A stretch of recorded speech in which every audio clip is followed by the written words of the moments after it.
This episode depicts an individual being stalked and may contain scenes and narrative elements that could be disturbing or triggering. Though the story is fictional and created for the purpose of entertainment, viewers and listeners' discretion is advised.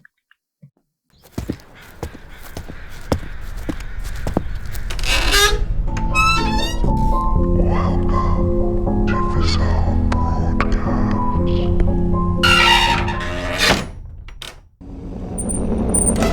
Season 2, Episode 3. Someone's watching. Amy sat on a couch, scrolling aimlessly through her phone, as the soft hum of the evening news filled the room.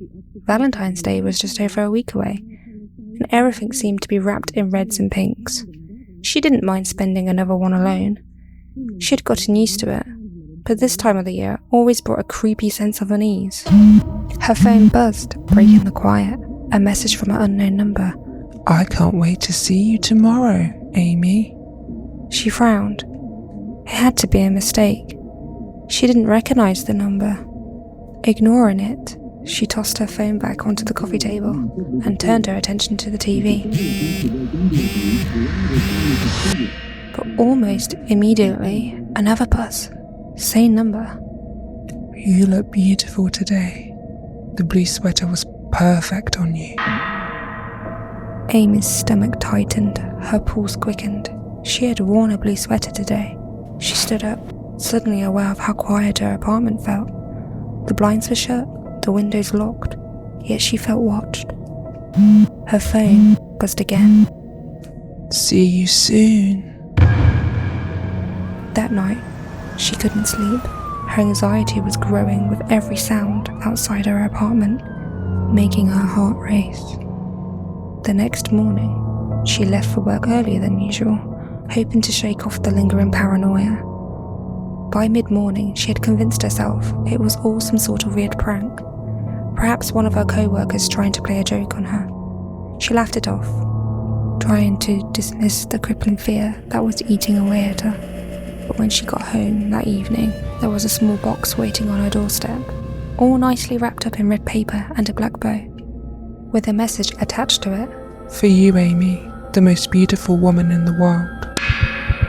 She hesitated, looking around the hallway of her building. Empty, her heart racing, chest tightening with unease. She picked up the box and brought it inside. She opened it cautiously, her breath catching her throat. Inside was a single rose, its petals a deep crimson. Beneath it was another note. For you, my Valentine. See you soon. Her hands trembled. She hadn't told anyone where she lived. She stared at the rose, then at the door. Maybe it was a coincidence, or someone playing a cruel joke. But the phone buzzed again, almost as if on cue. The same number. Did you like my gift? Amy's breath caught. She locked all the windows and doors, her anxiety spiraling. Over the next few days, more roses arrived. Every morning, without fail, a fresh, dark red bloom would be waiting on her doorstep, each one accompanied by a new note. One for each day until we're together. Amy decided at that point that enough was enough, so she contacted the police. But the police were of little help. The messages weren't explicit threats, just disturbing, unwanted attention. They promised to keep an eye on her building, but Amy could tell they didn't take it seriously. She felt more alone than ever. As Valentine's Day drew closer, Amy stayed inside, refusing to leave her apartment. She worked from home, keeping the curtains shut tight, jumping at every small sound. But even in her locked apartment, she couldn't escape the roses. Every morning, another one appeared at her door. The night before Valentine's Day, Amy was jolted awake by a sound, a faint creak outside her apartment. She lay still, heart racing, listening intently. Footsteps. They stopped right outside her door. Her blood ran cold. She held her breath, ears straining in the dark, praying it was one of the neighbours. Then a soft knock. Her phone buzzed again. With trembling hands, she reached for it. dreading what she'd see. A message from the same number. I'm here, Amy. Open the door. She swallowed hard, her hand shaking.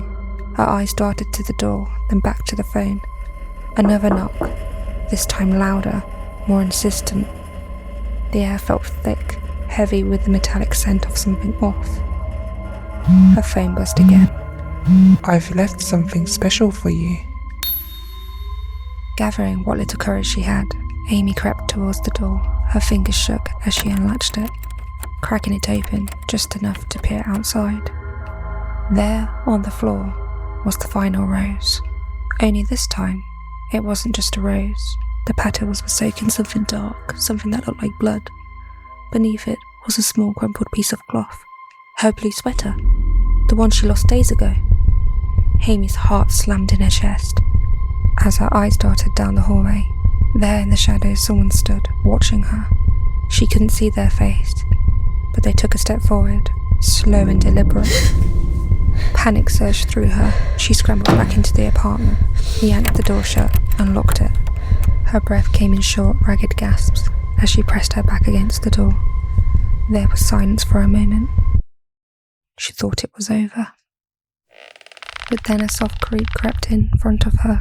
Amy froze, her pulse thumping in her ears. She was frozen to the spot. He was already inside, standing by the window, his dark eyes fixed on her, lips curling into a smile. You didn't really think you could lock me out, did you? The lights flickered, then everything went black.